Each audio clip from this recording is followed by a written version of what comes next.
আমার ছেলেটা আমার সংসারের মধ্যে একটা প্রদীপ ছিল।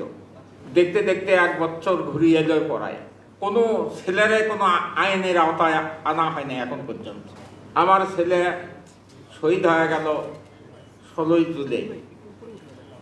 দেখতে দেখতে 1 বছর ঘুরিয়ে যায় পড়ায়। আমার ছেলের সাথে আরো যারা শহীদ হয়েছে তাসমারও ওই রকমের সময় দিয়েছে।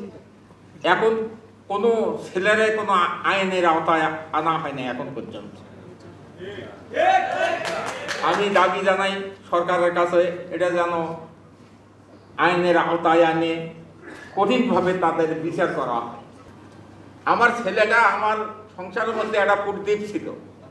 আমার বাড়ি ঘর যারা দেখছে তারা কবিতে এই কৃষকের ছেলে ভার্সিটিতে যাইতে পারে, কিন্তু ছেলেটা মেধাবী ছিল। ওই 8 লাইন থাকি মানুষের ছেলে টিউশনি করায়।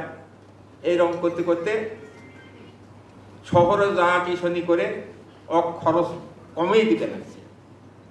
ওদের খরচ দিয়ে আমি পড়ছে, পড়ে এতে অনার্স পরীক্ষা পাশ করলি, তার নির্বন্ধন পরীক্ষা টিকছিল, পরে লিখিত পরীক্ষা দিয়েও পাশ করছে।